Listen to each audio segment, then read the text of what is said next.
Hello everyone, my name is Nick, this is Deep Dives, and welcome to Interview Sessions.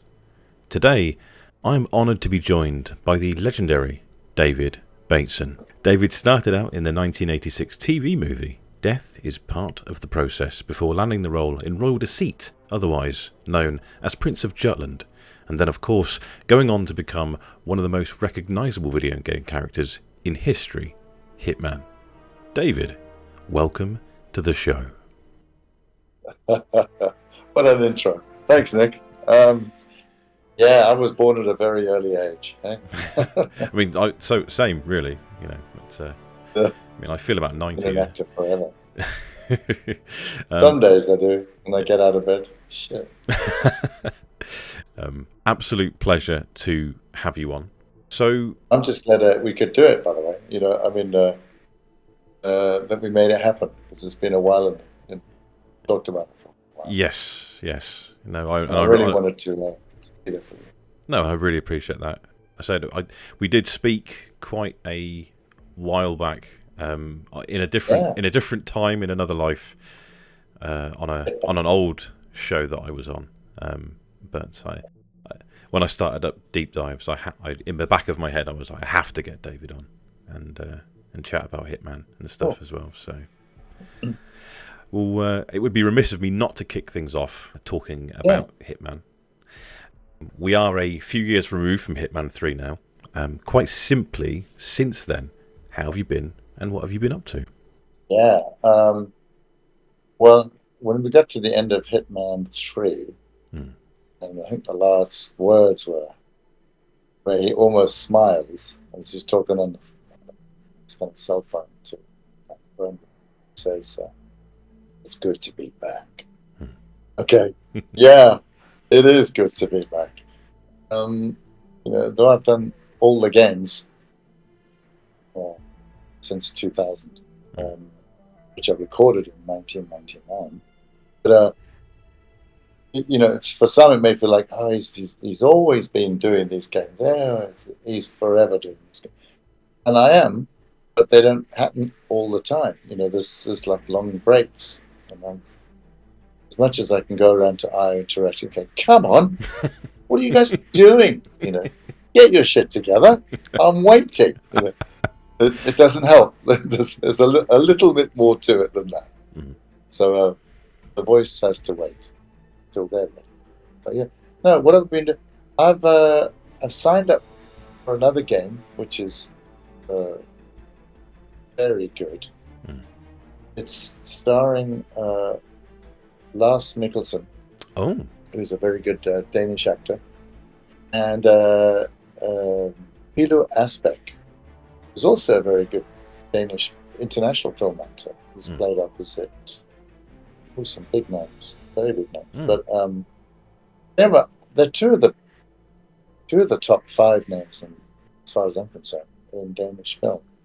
And they both signed up for the same computer game called Neon Knights. Okay. Which there's a trailer out there, which doesn't have me in it. Well, it does, but I'm just a kind of android. They haven't put a face on me yet, or right. I haven't done the motion capture stuff. But it's some great sequences with Lars. And it's, you know, one of those projects that will be made when it's finished. If we understand what I mean. I'm having coffee with the director of Ederheim, the name of the video game company, next week. He doesn't know it yet. No, he does. He sent me an invite, and he's actually said, "David, what's going on?" And I haven't answered him, but finished this call, I'm answering him to say, let's do it. Let's have some coffee next week and catch up. But yeah, that's in gaming. That's what I can talk about. There's another game which I can't talk about. I'm not as busy as my boss Diana Burnley, the wonderful Jane Perry, who spits out games every second week. And just, you know, I was at the BAFTA Games with her as her chaperone a couple of years ago now, when she picked up the best best voice acting award for Return, the Finnish company who made that. Actually, they cleaned up. They didn't pick up one award. They picked up 5 out of it did really 9 well, awards. yeah. So that was a lot of fun. We whooped it up big time after games. And actually, we've just been together in Canada, in Sudbury, Canada. Yeah, I did see that. Or Nostalgia Games, Nostalgia Con, which was good. And I really wanted to do that because the guy who runs that, fronts that, is a really lovely bloke, Brad. I did an interview with him some years ago, and I went, Brad ever calls again, I'm definitely going to do an interview. So, by the way, you're in good company. So if you call, I will be there for you. But so I said, come to Sudbury. I went, Sudbury? Where the hell is Sudbury? Sudbury, Ontario. Now, let me tell you, it's in the middle of nowhere. It's fabulous. But it's about 4.5 hours drive northwest of Toronto. And I actually like doing the small cons because they kind of feel more pioneering. You kind of get really up close and personal. There's a lot of appreciation generally at these as well. Yeah, I really do. So I was set to do another one through Brad at Nostalgia Con in October in Toronto, a really big one. But that's been my participation and Jane's participation. She was also there at the earlier one. We've been stood down, and we're going to come back and do it next year. Maybe we'll have more to tell. But yeah, in the meantime, squeezed off a couple of elusive targets. First, it was Dimitri Vegas, which was a lot of fun doing that one, which is shown in these screens at the what was that festival in Belgium? It's only like the world's biggest music festival. It's time. On these massive screens just before Dimitri Vegas was about to kick off his headlining a stint as DJ stint. Suddenly the whole gig gets interrupted with Agent 47 game. Dimitri Vegas, the world's most famous hitman, has got a contract out of him. Nothing personal. Yeah. So that was cool. That was a real intro. Oh, amazing. Actually, wait a minute. I've just suddenly thought this week, right now, or no, where are we? What day? Yeah, this week now. No. In Denmark, there's the Roskilde Festival, music festival. Oh, okay. And I'm on the big screens over there. But I'm shouting out the praises, giving it up for the volunteer workers who make these music festivals happen. So. Oh, amazing. So yeah, I've had stuff, but I will admit, now I've got you online, that I'm getting quietly crucified by AI. Not in computer games, but most other forms of voiceover work. It's tough going. It's a problem. Yeah. It is a problem. Well, it's here, and it's fabulous technology, and it's here to stay. But it's just the legislation can't keep track. So at the moment, it's funny. There was a little while back you were talking in an interview, actually quoting Stephen Hawking, saying that AI is going to take over the world, and forward wind to 2024. Here we are, and it's been impacting the video game industry with all the strikes and stuff like that. Do you think that it's a fad, or is this a real problem? Like, NFTs came in and they faded out after a time. Yeah. Is this whole use of AI just another fad, a phase, or is this something we really need to curb before it's too late? Yeah.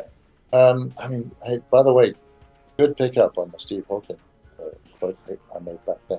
Because I had no idea it was going to bite me in the ass just a short couple of years later.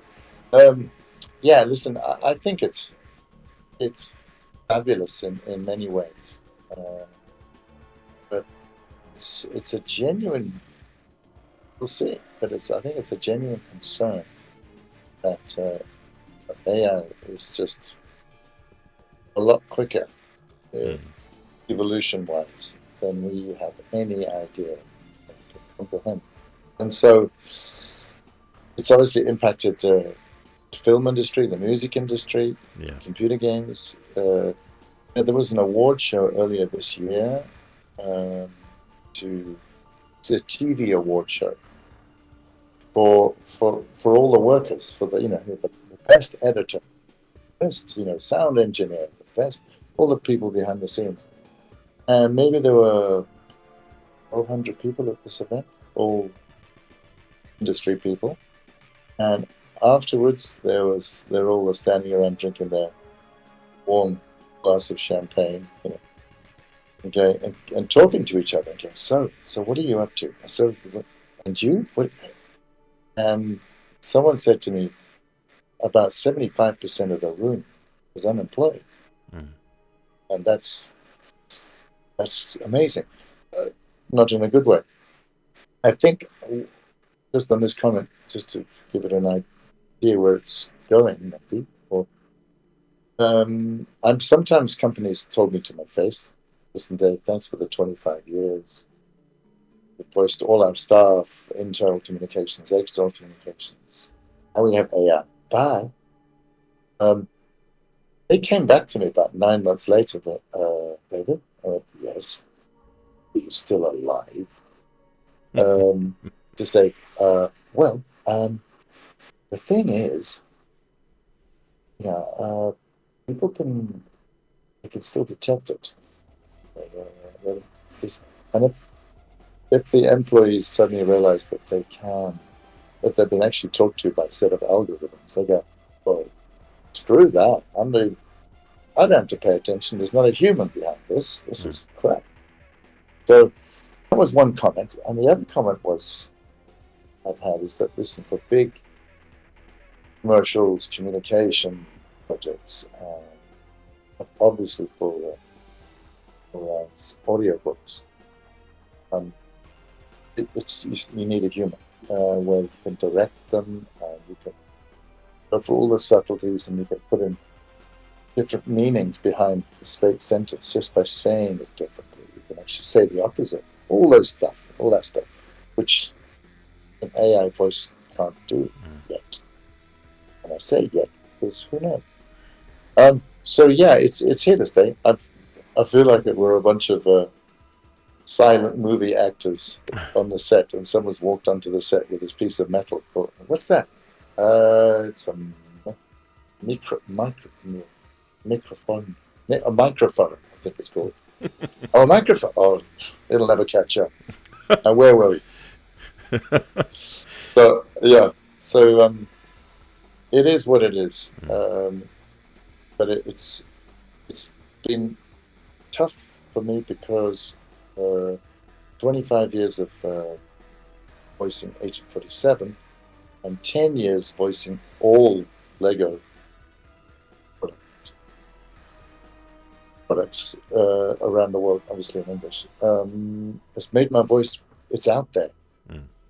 So I keep getting these videos sent to me nearly every day with, hey, is this you?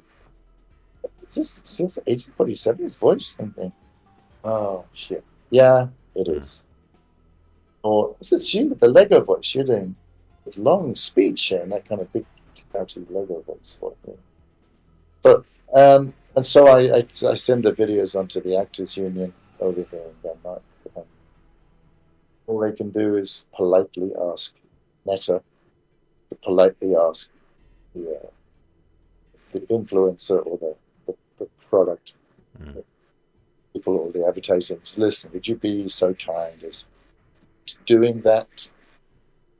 And there isn't much power. You can't really, not yet. You can't wave a big stick and go, right, we'll see you in court, buddy. Yeah. And not that I've come across. No, I really dislike it. Without getting too deep, about the human race and how lazy it's becoming. But crazy. It's these. Eventually, people are just going to devolve into not doing anything at all, and everything's going to be done for them. And it'll be a case of you're strapped to your chair. There's wires going in. You don't even need to go to the toilet. You just. It's like the. Have you seen the film WALL-E? Yes. WALL-E. Time ago. Yeah, I'm sorry. That was an indictment over how the world is going to end up, or rather, when we've all left this planet, we're cruising around and just sitting there in these kind of like floating chairs and living your life and going, whoa,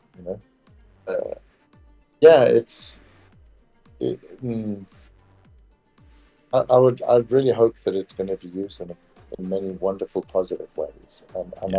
I've done actually now quite a lot of voiceovers, international voiceovers for digital copy companies, both in America, North America, Europe, and in Southeast Asia. But where companies make digital copies of a car or digital copies of a motor, or and so if anything goes wrong, you have a car crash or something like that, then you'll have my sunny voice going, and here we are. This is what your motor looks like. Where's the damage? And you're looking through VR glasses again. Oh, yeah. Or the engineer is looking through it. I know how to fix this. All exciting stuff. Just don't give up on the humans. No, that's the important part. Because this is nothing without human touch. At the end of the day, it's a weird thing. I'll just on a side note to this. Just this year, January, where are we now? June, July.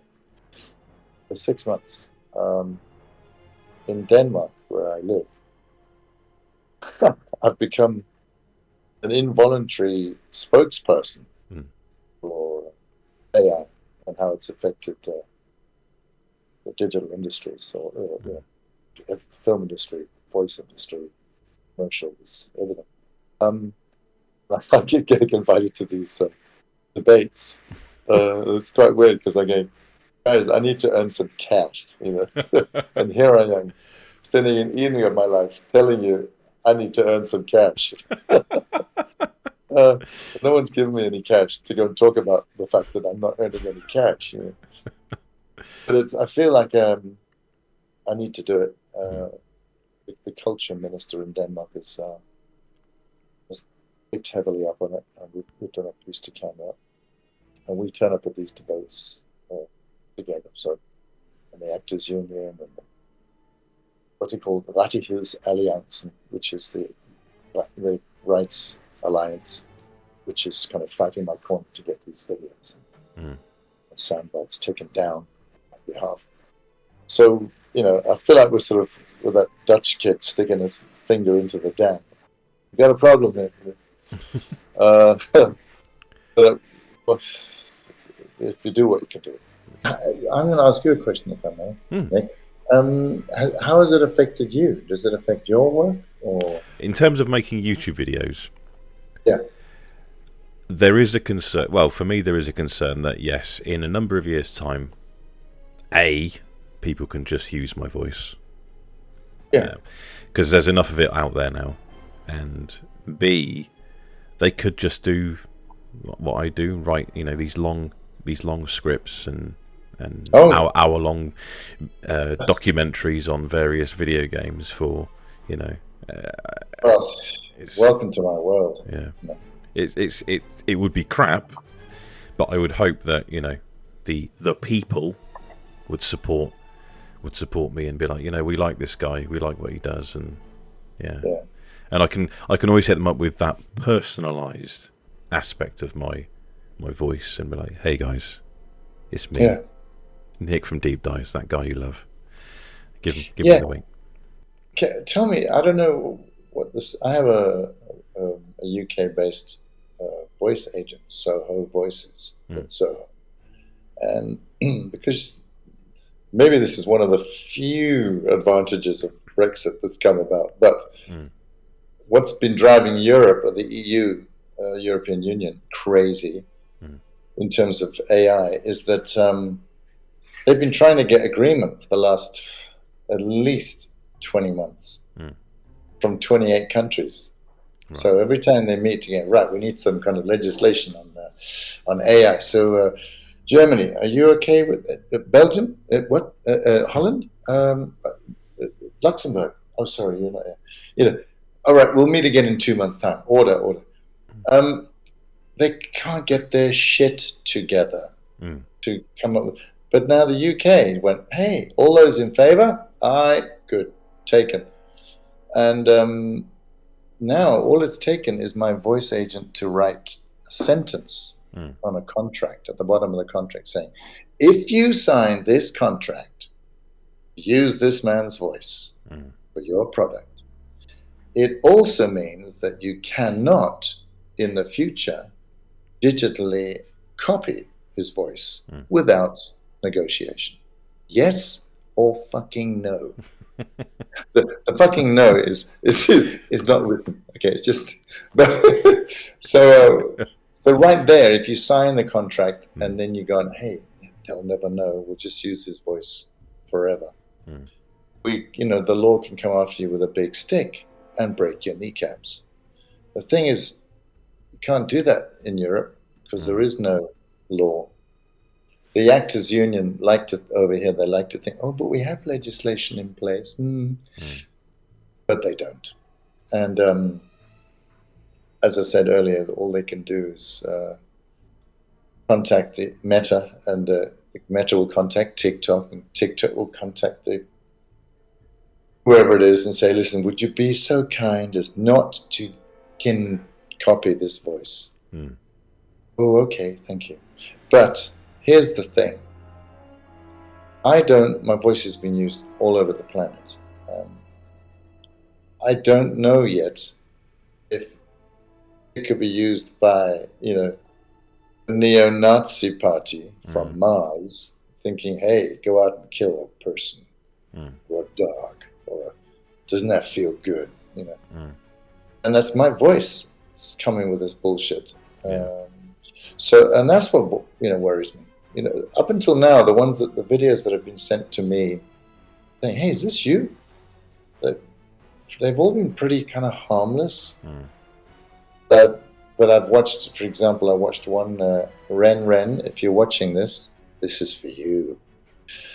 An influencer in the Philippines who was putting out a video a day with my voice and a digitally good-looking, mature man. Saying, which he just fed it a lot of nice stuff, pat a dog, hug a tree, kiss a child, be nice to your neighbors. With me saying this with the lips moving on this guy who's going with lots of wrinkles and Father Christmas look, and I'm going, listen, that's fine. And I watched it go from 3,000 influencers to 3,000 followers to 48 or 52,000, something like that, in a space of 4 months. And now she's earning lots of cha-ching with advertising money, and I'm earning zip. Yeah. But we got her to take it down. She was kind enough to take it down. Thank you, Ren. And please, if anyone else gets this, don't do it. I need the cash. And I've been doing this for 43 years. So yeah. Actually 45 years, which is mind-bending. Damn. I don't understand it because I'm only 24. Mentally, at least. So yeah, it's without doing anything. A few years ago, just pre-COVID, we're all living our lives happily, going about our business, and someone goes, "Oh, you better watch that cough." The next minute, the planet locks down, and no one saw that coming. No, and it screwed us all over, big time. Well, AI is doing that digitally with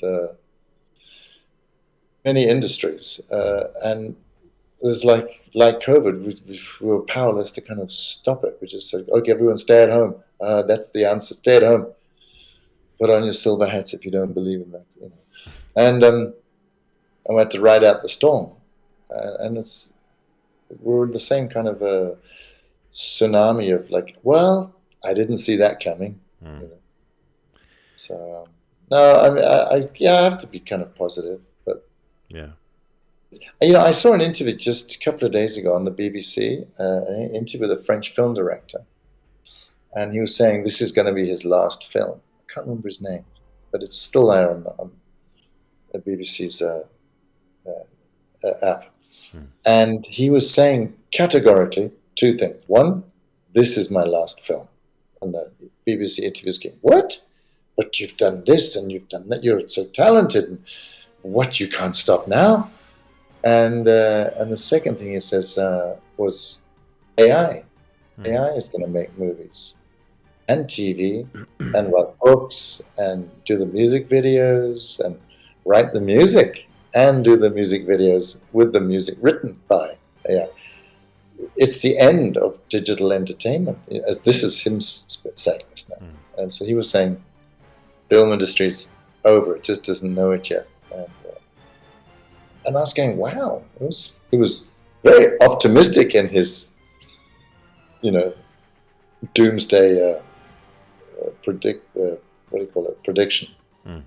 But and try as he might, the journalist couldn't get him to kind of like, oh, but there must be some hope. He said, no, it's over. Time stopping will not be. This is what the SAG strike was about last year, and I was, you don't need the writers, you don't need the editors, you don't need a camera. You just write it, and it comes up. And then you get hold of a 24-year-old Keanu Reeves, and you put him next to a 28-year-old six-packed Arnold Schwarzenegger, and whoopty. There's your film. He's got, Total Recall, Terminator, and Matrix 53 for the next 50 years. Game over. I'd like to think that, once again, maybe I'm having too much faith in humanity here, but I'd like to think that people would rally against that and be like, we don't want to see it. Because I don't want to see it, and I wouldn't support it either. Yeah. If that's the way the film industry was going, and that was the only option, was to go and watch these AI-driven movies, I wouldn't watch them. I'd be like, I ain't doing it. You ain't going to make any money off me. And I hope other people would say the same thing. Here's the thing. It just struck me that, we love Star Wars, and we love the Lord of the Rings and The Hobbit. Yeah. And the extent to which it's used CGI is mind-bending. Screen time, it's probably like 50-50. At least all the action sequences are like, 30-70. But here's the thing. As a member of BAFTA Games, I'm going way back now into 2016. I was presenting an award, Best Technical Achievement at the BAFTA Games Awards. And afterwards, I was sitting at the top table with the president of BAFTA, and Victoria Atkins, who was also presenting, who's the female Assassin's Creed, and now a big motion cap queen, and fabulous person. So and we're all Evie Fry, is that right? Sorry? Is that she played Evie, is that correct? Yeah. And we were talking about the industry then, and we were talking about the quality of the games that we've just seen and given awards to, and the nominees and so on, and how we were blown away by it, because it's okay. Sorry, I didn't get the memo. When did we go just insane with the quality? But one thing, the gamers are expecting the whole level of quality to go up. It's just expected. And they're not going to thank you for it. They're just expecting it. Yeah. So all the gaming developers are going, jeez, oh my God, just take these VR. So the industry is on a treadmill from hell, just kind of keeping up and reinventing the engines and the technology. There's that side of it. But here's the thing, and this is getting back to your point. The common denominator then, and I've heard it so many times since, it's been this. It's the the quality of the stories, not the footage, not the CGI, not the VR, not the special effects. Is it a good story? Because there is a human being sitting in front of these screens. Yeah. We're not going to buy into this shit if it's not a good story, no matter how good the effects are. And I think that's the bottom line. There will be a movement back to wanting to see live, real people telling and doing a good story. With all the help of digital technology, thank you very much. On that note, someone said to me the other day in one of these debates I'm getting involved in, was that, can't we find a way to put a watermark on your voice? I'm like, I have no idea. Because then at least the player or the listener can know whether they're watching something which is come out of an algorithm, or as a set of algorithms, or if it's some real vocal cords behind there, and a real person. Yeah, I don't know if that's possible. You can do it when you listen to music, and they every now and again, this is a so you can't steal it, but you can put it on your commercial or your corporate film, so you can get a feel. Then you have to go and buy that piece of music. I'd like to hope. I know, for example, the national television station in Denmark, the BBC of Denmark, or Denmark's radio.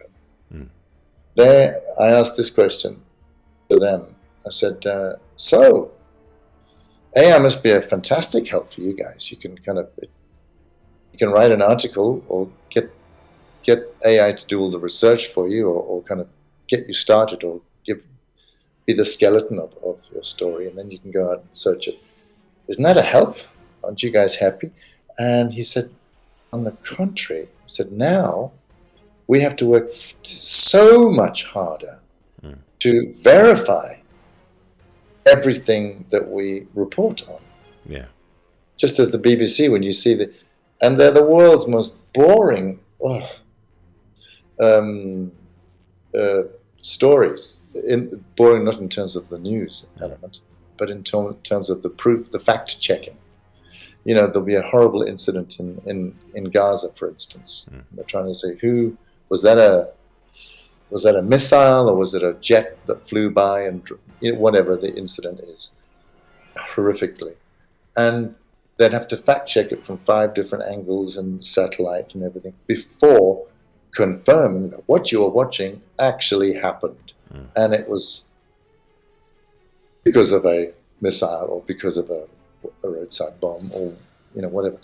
So the bottom line is, in journalism, that they're terrified of this stuff, because they have to work 5 times harder in order to avoid the Donald Trumps of this world saying fake news.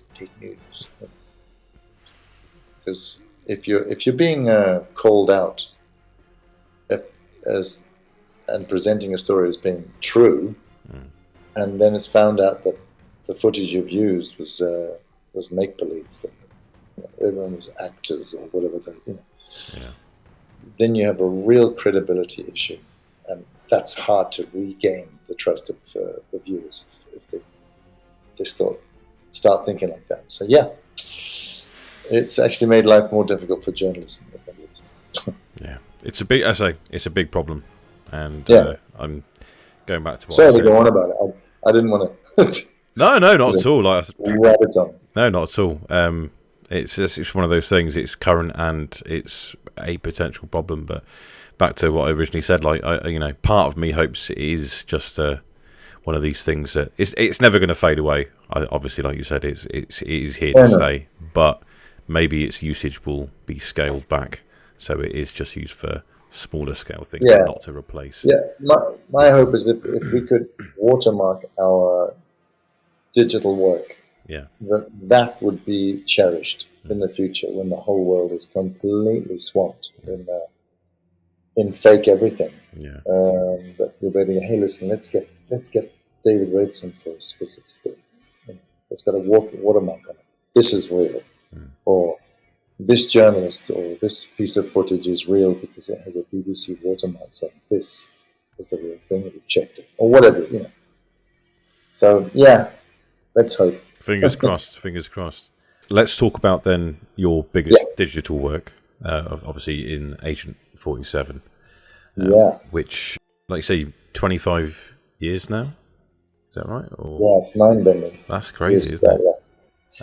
Earlier this year, did you see that? The BAFTA made a world survey, and I thought initially it was just BAFTA doing this. And I actually contacted BAFTA and said, no, we've put it out there, but it's for the whole world to answer this survey. Oh, wow. Who is the most iconic computer game character in the history of computer games ever? And Agent 47 got third place. I'm going, what? That doesn't surprise me. Well, it surprised quite a few people. I think IO Interactive were delightfully surprised. But, and I'm maybe not, but I think they were, because they were kind of going, what? We did what? We're just this little company in Denmark. All I should know that. That is there are 5 different locations all over the world. Gaming history right there. It is, and the fact that you're at the center of that must be mind-blowing, right? Yeah, I mean, it is. I think I have to do one more year. And then I become the the oldest fart in the world. Yeah, because here's the thing. You said, it might have been a few years back, you mentioned about you wanted to overtake Charles Martinet as the longest serving voice actor for a character in video games, and he retired last year, I believe. I think it was August. He retired, and in my head I was like, he's got his time is coming. I think maybe is it 5 more years? No, I have no idea. How many years did he do? So he did 94 to 2023. So yeah, that was just shy of 30 years. So you 4 more years. 4 more years. Yeah. So if you've got 4 more years, but then you are going to say become the longest serving VA playing a video game character. How does that feel? What is the prospect of becoming? I mean, 4 more years, I could be dead. We could all be, right? AI might kill us. Yeah. I mean, it'd be fabulous. I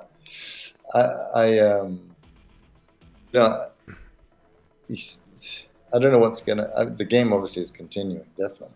The franchise Hitman, but IO Interactive, I love them dearly, but they are very, very closed. Yeah, for obvious reasons. Because then I'd tell you everything. Yeah, of course. But I'm constantly signing NDAs for lots of stuff I do, because there is this paranoia about having the technology taken over or used, AI. Yeah. It's total lockdown in terms of. So when's the next Hitman game? Yeah. So when do I get back in the booth?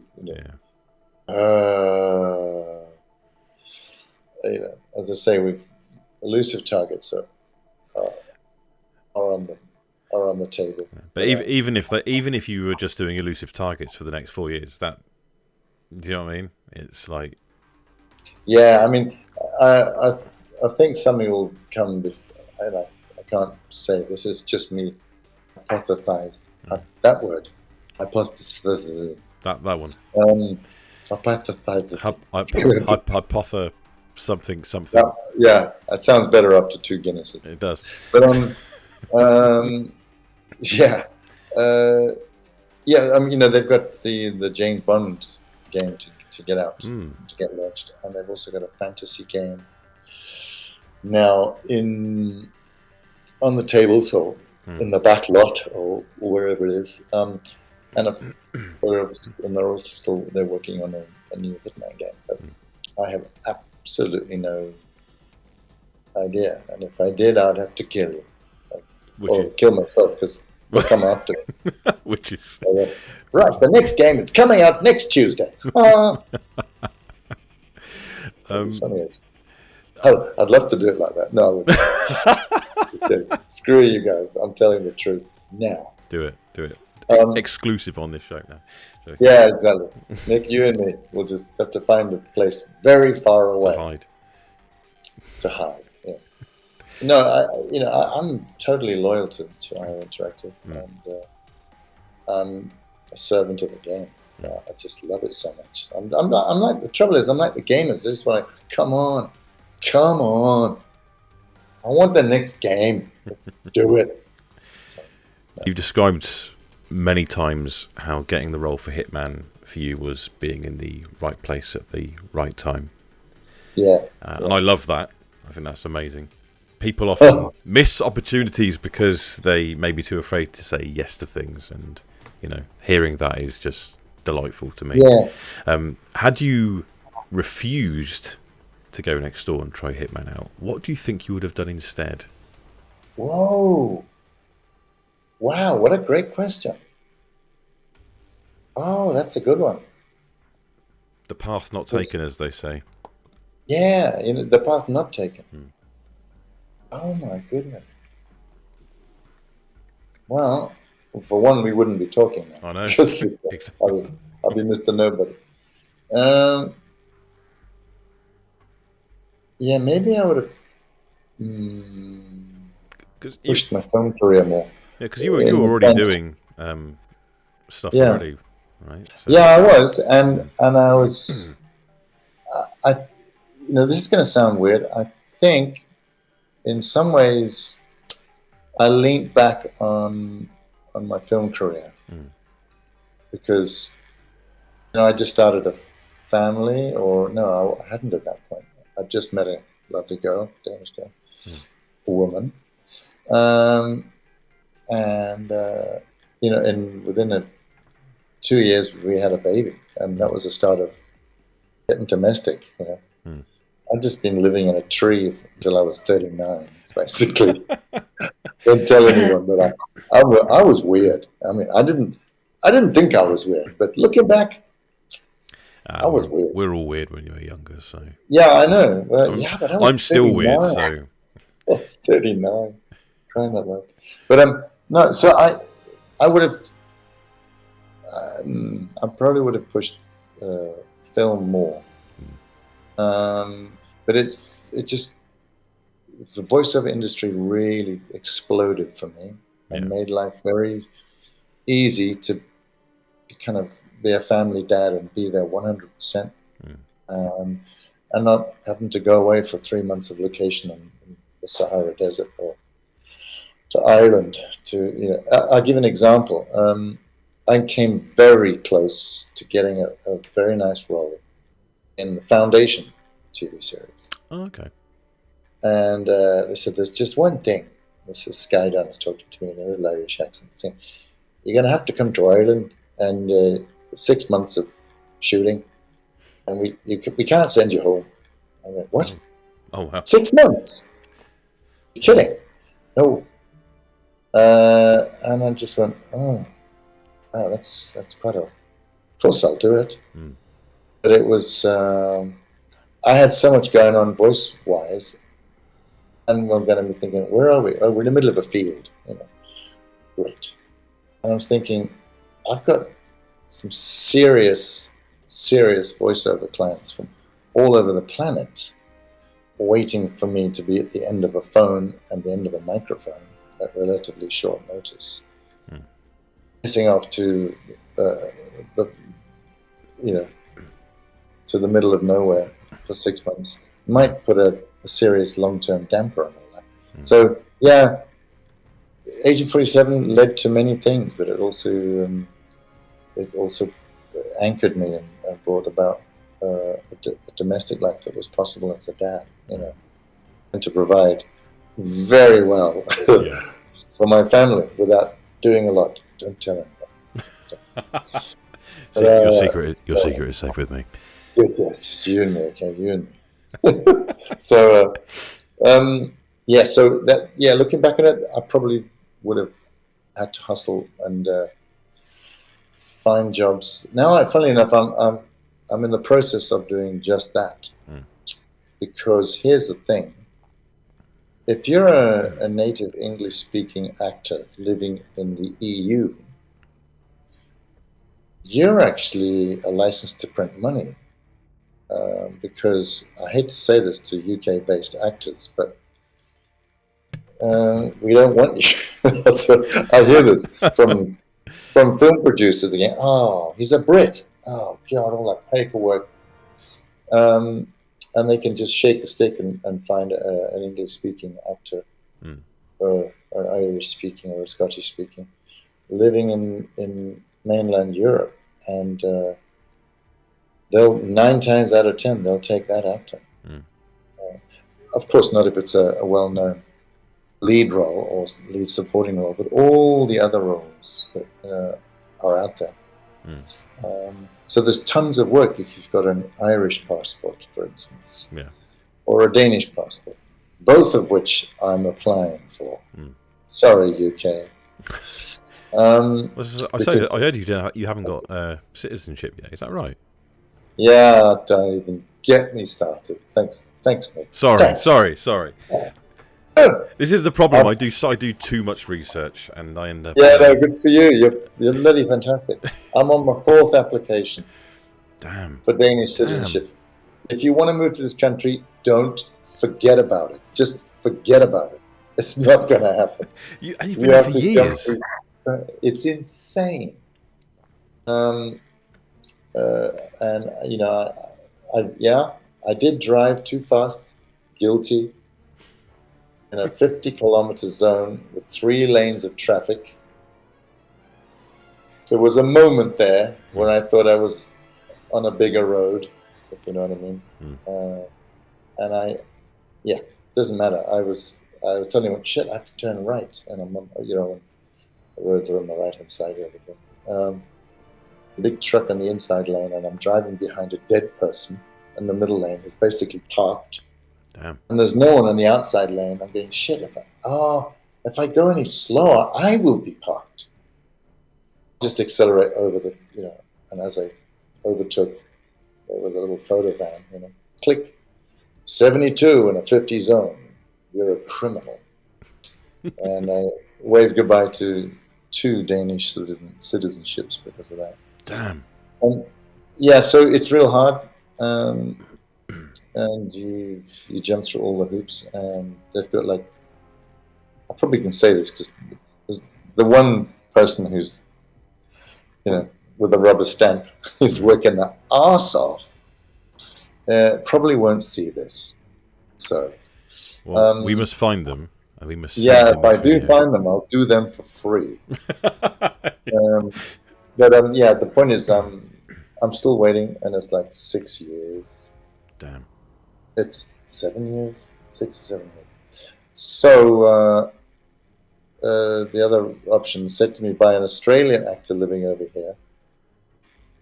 He's half Canadian, half Australian, but actually he's got Irish connections. He's got himself an Irish passport. Oh, wow. And he just goes from one film to a TV series to, I'm going, you son of a... How do you do that? He said, and then he was the one that said, get an Irish passport. That's my thing. Whatever comes first, I will be that loyal citizen of that country. Fair enough. Oh, by the way, this I do miss about the UK. The Danes have very, very, very similar humour to the UK, so which makes it very appealing and easy in that sense to move over there. But a really sophisticated thing that my brother sent to me yesterday. He said, now you can buy milk that will outlast the Tory party. Outlast the government, that's right.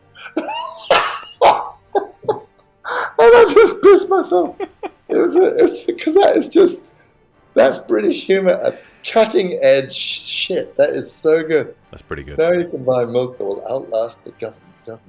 I'm going, yeah, it will. And the government is fucked. Oh yeah, they're toast. I mean, they're all packing their gold bars and they're shipping everything they've got into offshore accounts, probably. It's voting day tomorrow. It's timestamps this recording. Judgment Day tomorrow. Judgment Day. Judgment Day. You know, I didn't get my shit together enough or quick enough because I haven't even talked about to you about this, but I've had the most insane couple of months here, work-wise. No complaints there. I didn't register.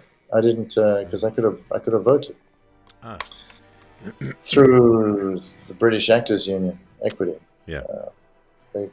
But no, I did something I've never done before. I rapped.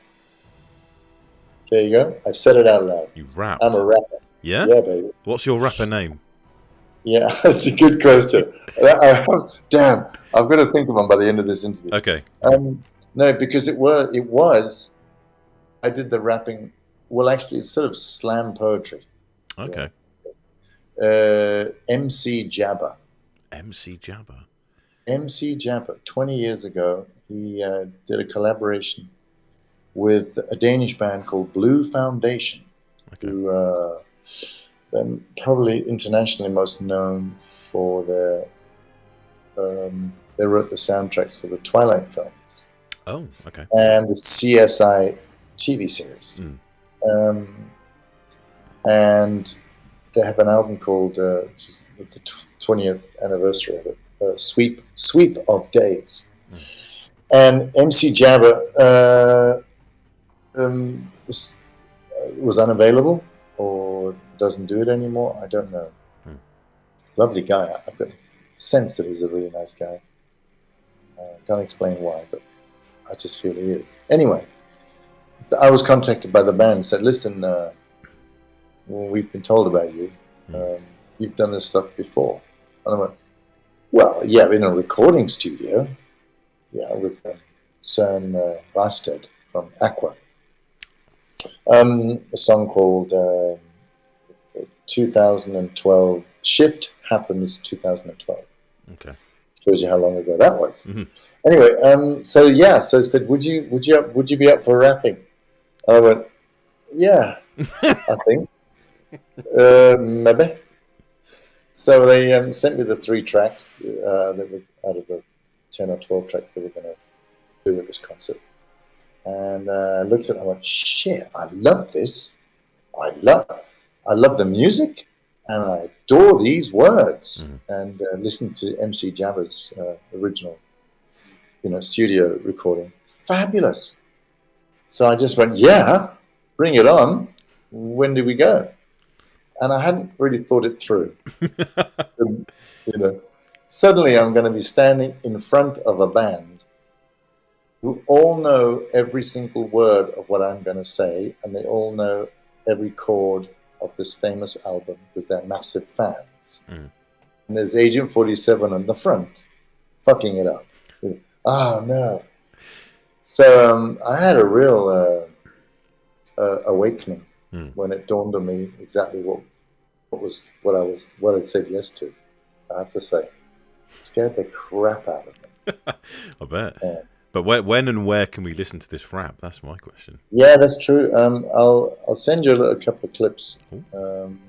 It will. They filmed it. They filmed it to death. They're making a film of it. Oh, okay.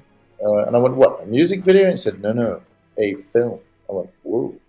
That explains the drone and the 3 cameramen on stage during the concert. And we did 3 or 4 concerts at the Royal Theatre, the National Theatre, basically, of Copenhagen.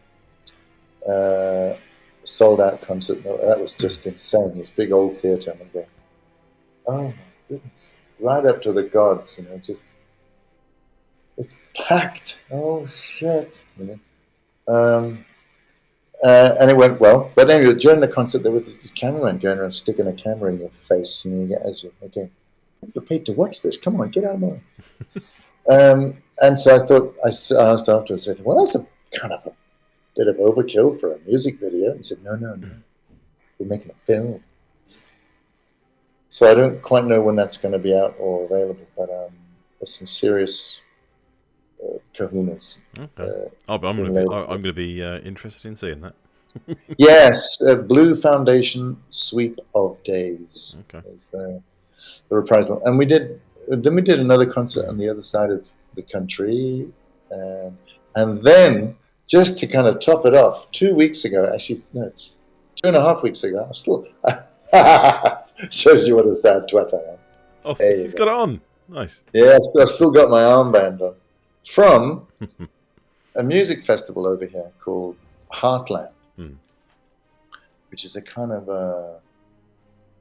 how do you describe it? It's Roskilde Festival's happening right now, and that's kind of just like a Glastonbury, just everyone lying there in their own piss and puke and beer in a ditch covered in mud. This one it had the mud as well, I have to admit.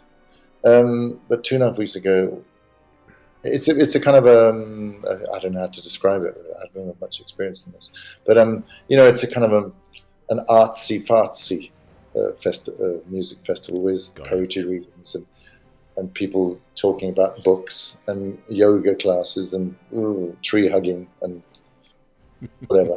And Grace Jones, I think, topped the bill on Saturday night. Really? But we topped the bill 1 hour before on the other big stage. And then afterwards we finished. There's lots of hugging and beers and stuff, and then I went over and bought a bit of 78-year-old Grace Jones. Wow! I mean, I was impressed. How cool is that?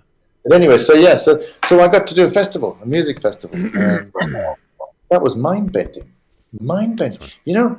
I know. I just watched Coldplay live at Glastonbury. Oh. On my BBC app, which is even more weird. Yeah.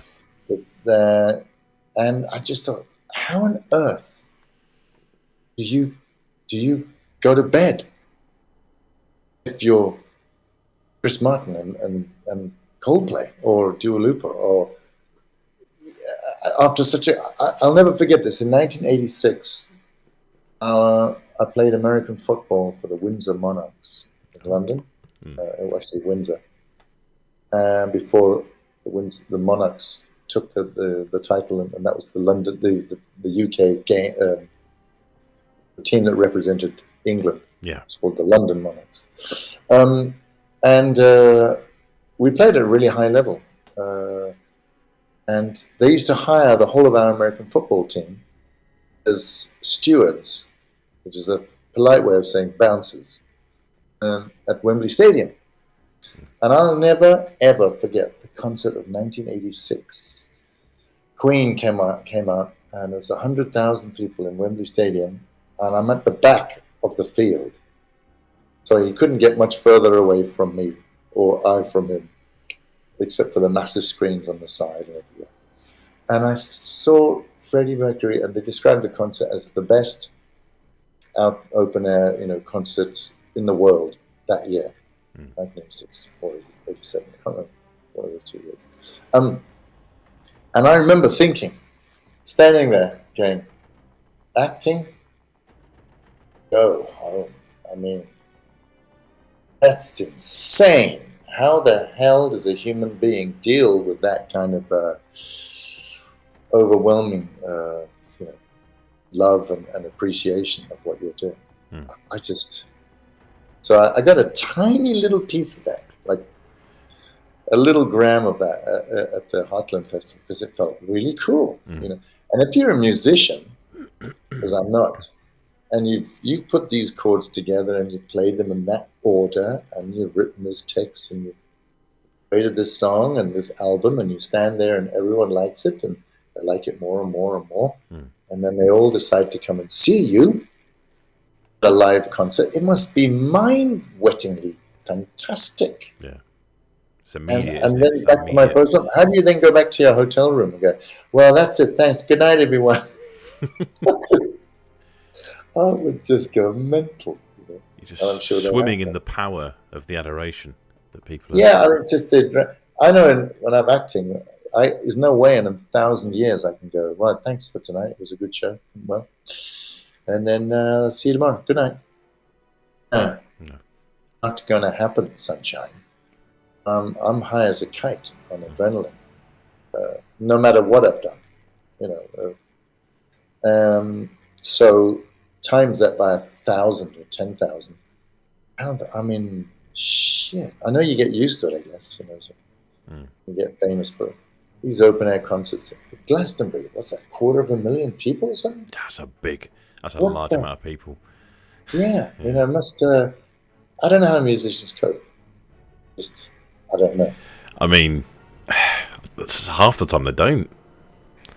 Well, yeah, there's the thing. There's a lot of self-destruction in the music industry, unfortunately. So yeah, I mean, and to a lesser degree in actors as well. With booze and drugs for that matter. But just it's kind of you become nocturnal and life can very easily go off track or just you can get sidetracked with all that.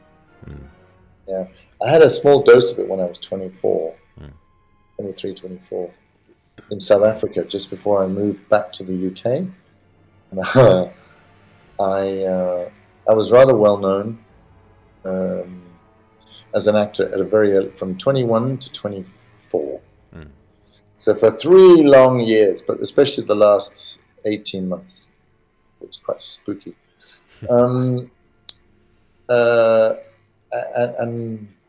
this big TV series, the South African version of, I'm going to say it, the South African version of Dallas. Okay. And I was the son of the one family who, fell in love or had an affair with the daughter of the other family. And it all went tits up. And in the end, I committed suicide. Oh. So there was no sequel for me, sunshine. Damn. But when that TV series came out, I couldn't move. We're talking about a country with just one television channel, South Africa, back in 1,000 years ago. But that was actually not fun at all. Too much. And luckily, too much pressure. No, it was crazy. It was very unpleasant. And so I have just that little taste of that. Yeah, thanks. I'm done. It was not nice running away from people or being surprised or seeing people looking at you all the time. I can't say it was great. Never having to go in queues. I could always, get my table in restaurants and invited to all the premieres and stuff like that. But it was not fun, actually. So no, don't miss that bit. I was going to say something else about. Yeah, I mean, by the way, I left. Oh, that's right. Just a little sidetrack note on this. The TV series had come out, everything was exploding, and I was made an offer by this top agent in South Africa saying, listen, David, I'm going to give you a 6-month national tour. You've just won an Edinburgh first at the Edinburgh Awards of South Africa called the Grahamstown Festival. With a two-hander you've done with a acting partner. I'll give you a 6-month national tour.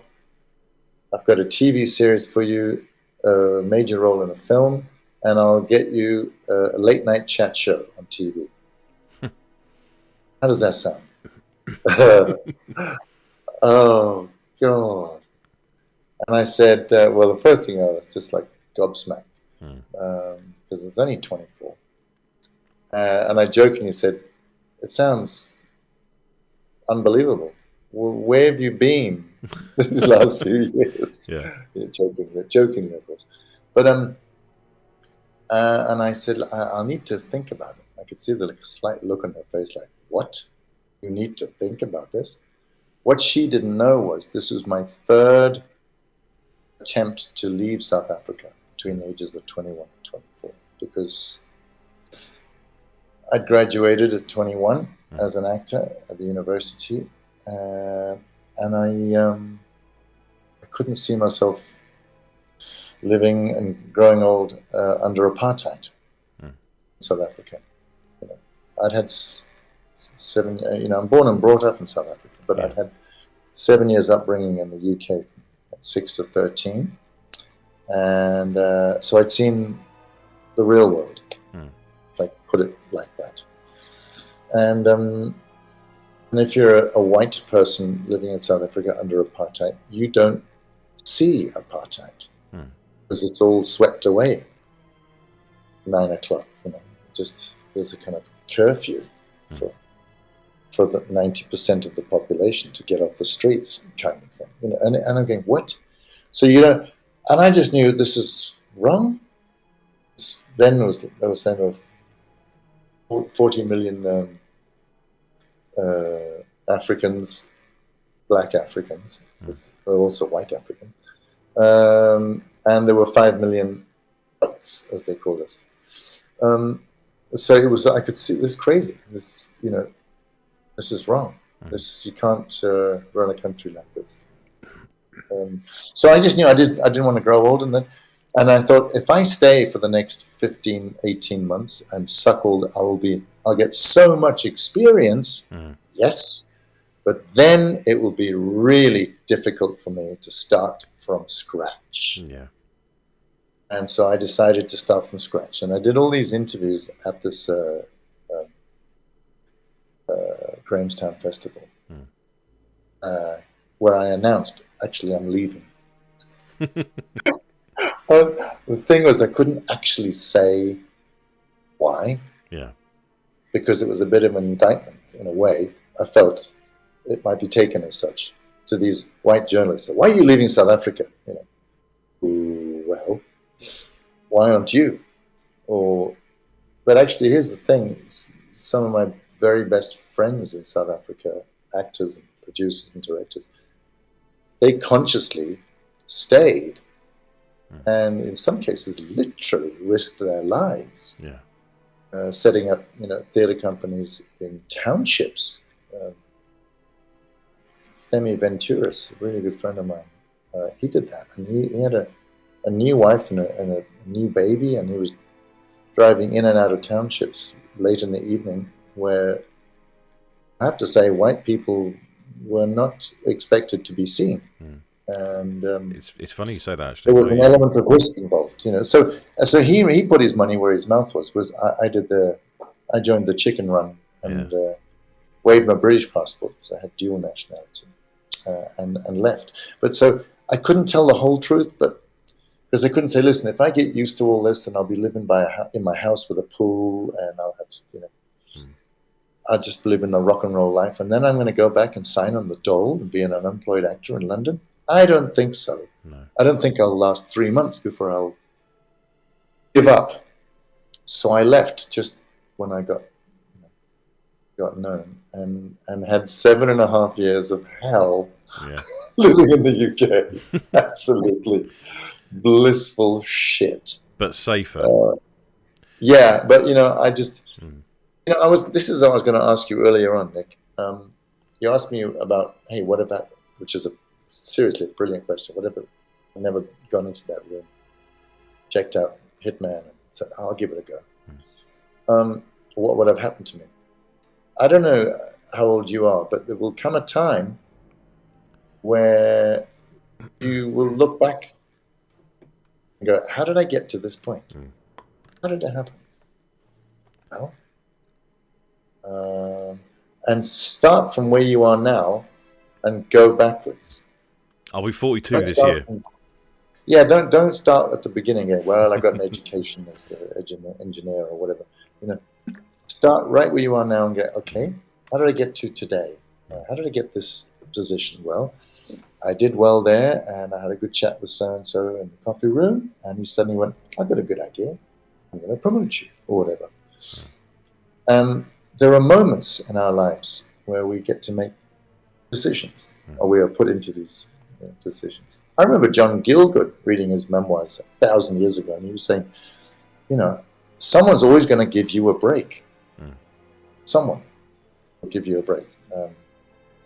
And I can't remember who described what it was, but for him. And Michael Caine in the second chapter of his book. So the chapter's called 2 Minutes That Changed My Life. Yeah. Something like that. And he describes sitting down in a restaurant in Chelsea.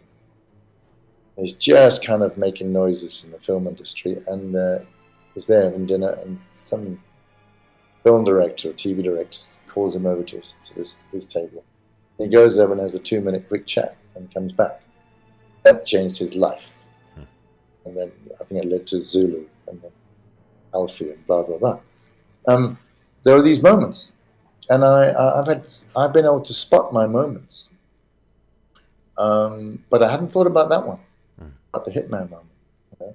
But I have thought about, I'll give you a single example.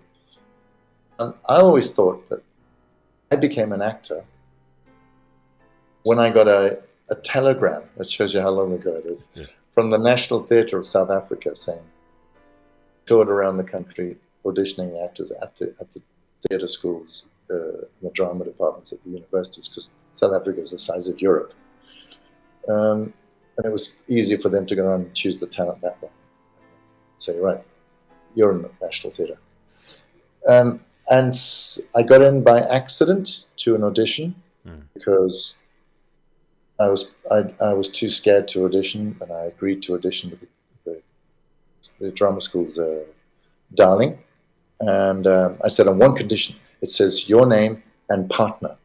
So I get the thrill of an audition, but without the stress of it. I can't face the denial of it. You know. So we rehearsed on the day. She doesn't turn up because she's throwing up with nerves. And I'm walking away from the department at 8:15 in the morning, again, because we were going to rehearse for a couple of hours, 2.5 hours. And I thought I became an actor when I got the telegram 2 weeks after that day, audition day, saying, congratulations, we've chosen you to be, and I still have the telegram, by the way, because I thought that was the day. Shit, I fooled them.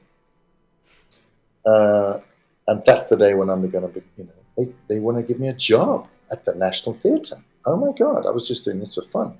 And I wasn't even supposed to be there. What happened, I had my serendipity moment, or moment of Damascus Road moment, when it dawned on me, the reason I became an actor was I was stopped from leaving the department by one of the lecturers, Peter Lalhan. That's his name. And he said, where are you going, David? And I went, well, it's all off. You know, Judy's sick, and I'm going surfing. You know, I did everything I could, rehearsed, and he, whoa, David, 20 years old. You don't know this yet. But this 15 minutes could change your whole life. This is a moment, and you don't know how big this moment is. And he said that in less words than I said it now to you, because I think he didn't want to scare me. And he said, listen, you've got 2.5 hours. I said, well, I can't go in and say every other word. I'm called partner. I can't just say my lines and then silence. And he said, no.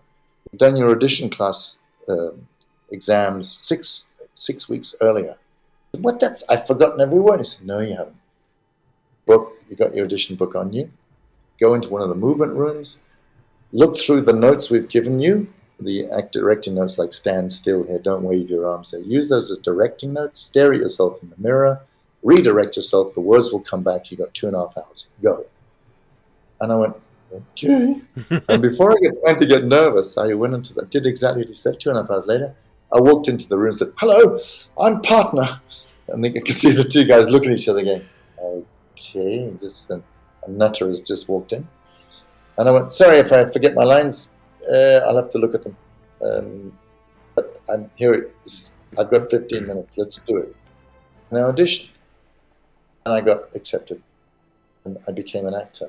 Now, there are many other moments in the acting career since that time. And actually what happened was I actually turned them down.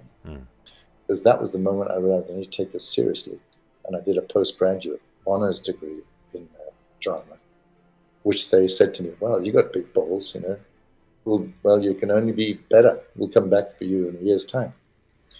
But that moment led to me becoming an actor, and it led to me having wonderful adventures in South Africa, and it led me to Britain, where I had interesting acting experiences and many non-acting experiences. But we're all grist to the mill, and we're all good in that sense. And that led me to an audition for the English-speaking theatre of Copenhagen. And that changed my life. Yeah. And that led to me meeting my Danish wife and having 3 daughters, having a beautiful home, and doing Hitman and having a great career. So, I've worked it all out backwards to how did I get here? But I had never considered the Hitman option. That's that little serendipity moment I'd overseen. It's like the butterfly effect. It's changing one so now, thing. So now it'll give you grist, some grist to the mill or whatever that expression is. So when we're finished with this, you're going, oh shit, how did I get here? I think that every day. it's How the hell did I get here? But yeah, to be fair, like I say, opportunities, like especially this year, I've had a fair few opportunities thrown my way, and I have been very fortunate in I guess being in the right place at the right time, saying yes to the right thing, and it's helped me a lot. So I always appreciate pushing and saying yes to the opportunities when they come along, and seeing that it was it's interesting. I don't know if you know much about Darren Brown. Darren Brown. He's I know that name. He does mind tricks, essentially. Oh, yeah. He did a TV show one time about being lucky, and it was I can't remember where it was exactly. I want to say somewhere in Ireland. They put this statue of a lucky dog. They plonked it down, and they come up with this whole history about how the dog was lucky, and if you rub the dog, you'll have good luck. And they spread this information around this village, and people were starting to go up and rub this dog. And the next thing you know, you're hearing reports of people going, "Oh, you'll never guess what I found. I found a fiver on the floor," or "I found, this happened today, and it was really good luck." And the whole story around this lucky dog was obviously false, but planting that idea and opening yourself up to opportunities meant that people were taking more risks and seeing more, and in turn succeeding more, which I think's fantastic. I mean, Nick, I don't know if you had this, but it's almost an irritating thing to me. When I got the call for the rapping job, I knew at once it was going to terrify me. I actually didn't know how much it was going to terrify me, but I knew right from the get-go, I'd never been in this situation before. I'm in totally new ground. And then I just knew that dumbass voice inside my head was going to go, do it, go for it. Just come on, stand on the end of that cliff, come on the edge of the cliff. And you're going, do I need this? Oh, I have to say yes. In the same way, I know for a fact that I definitely live by my instincts. But I cannot avoid those instincts as much as I want to hide sometimes and go, no, oh no. I have to trust in them. If my instinct is saying, this is the thing you have to do. Yeah. I just go, well, there's no choice. I look at myself in the mirror and I go, okay, Dave, it's just you and me. I have to do this. My instinct is saying, this will be good for me or right for me or whatever. Oh, but it's going to be so hard. You're going to be moving to the UK and starting all over again. And no one knows you. Don't even have an equity card, for crying out loud. And you've got to, oh, shit. And I was, mind-bending. And I just knew I had to put myself through that. Which actually led to me being, for a 15-month period, completely homeless. Although I managed to sofa surf most of the time. I had a thing 2 years ago, when I went to the BAFTA Games Awards with Jane. And I'm chaperoning her. Her husband's in the back seat, so it's all good. I get out on the right-hand side of the taxi. It's down by the Queen Elizabeth Hall, down on the South Bank next to the National Theatre. And I get out of the taxi on the right-hand side. She gets out on the left-hand side together with her husband. And what I get out and look at is I'm looking straight under Waterloo Bridge. And I can see myself over there, under Waterloo Bridge. Fuck. Oh, man. That was the lowest point ever.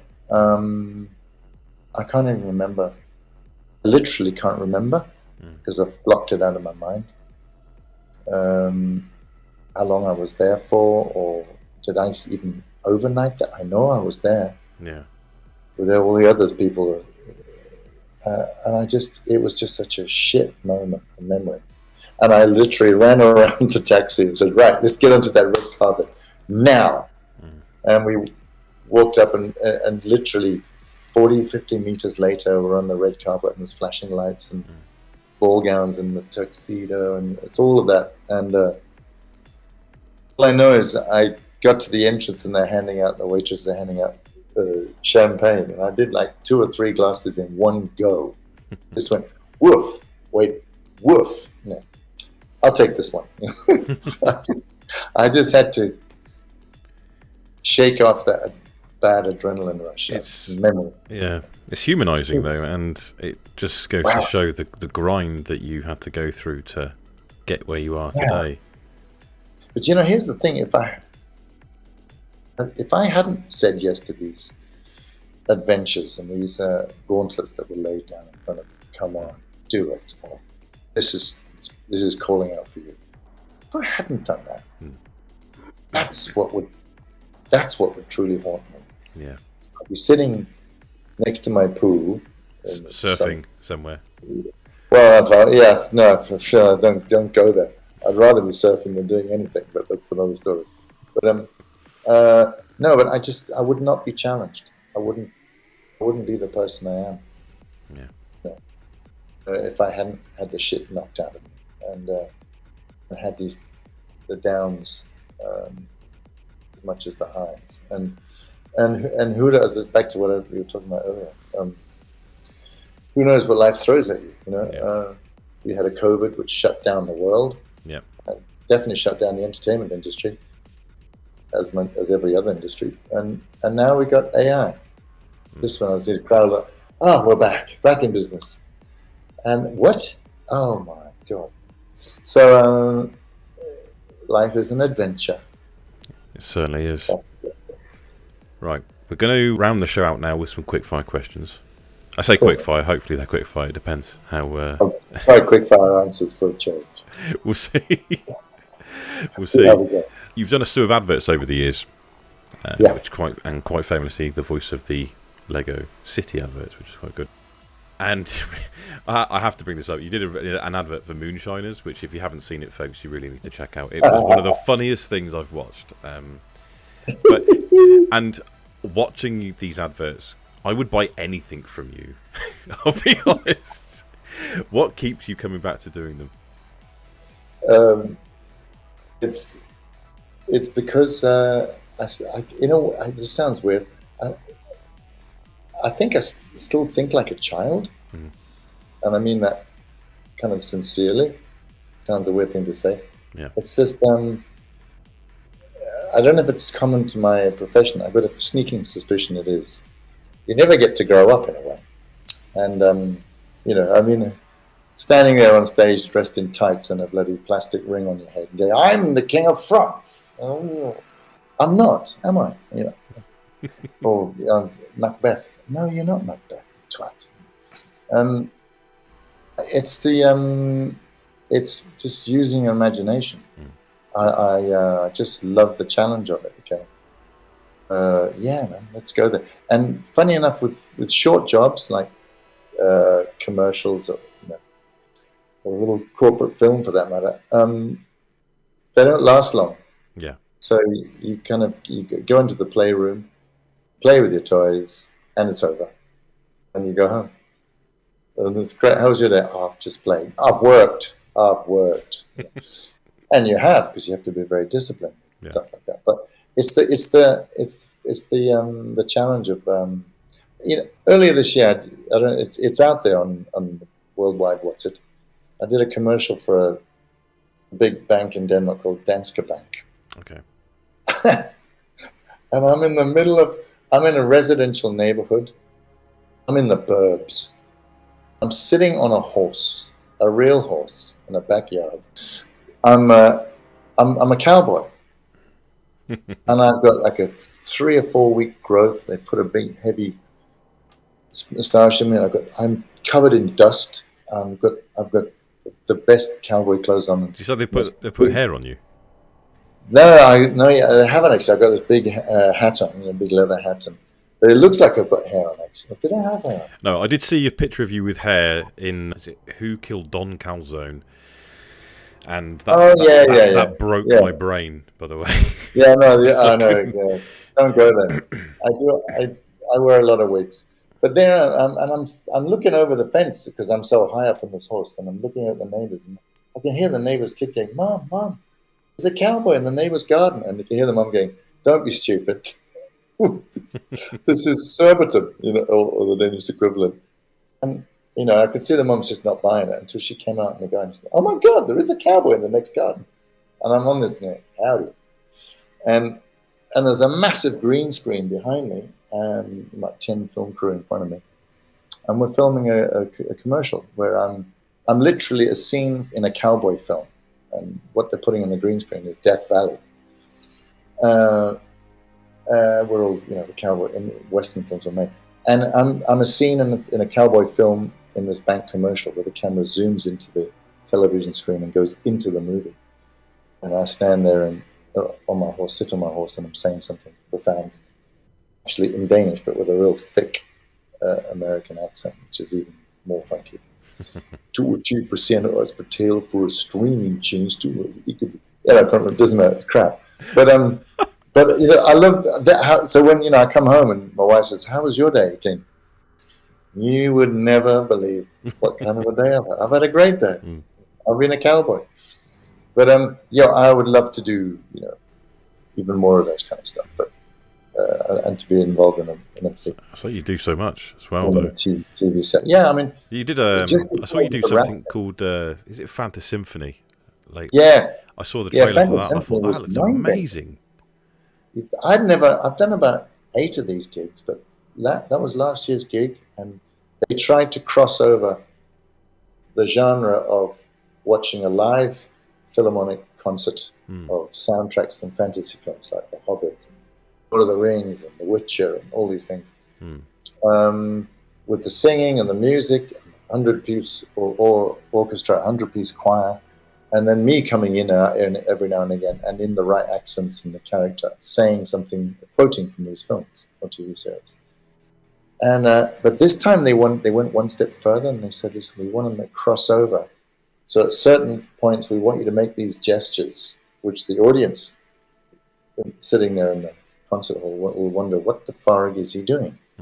But afterwards, we're gonna put a flame in your hand. We're gonna put a blue light in your, You're going to be this kind of wizard figure. And then we shot all these sequences out in the moorlands afterwards, and then we put them all together and into a 90-minute program, which is called Fantasymphony, which is available throughout the world.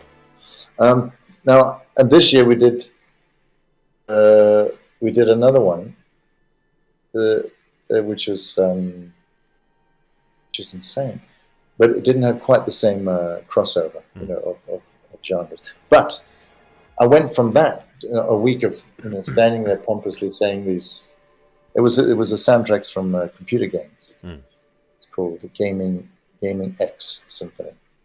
Yeah. And I went from that 1 week with a national orchestra and choir and the live showing on TV, and then they'll record it and cut it down and be shown at Christmas as a special program.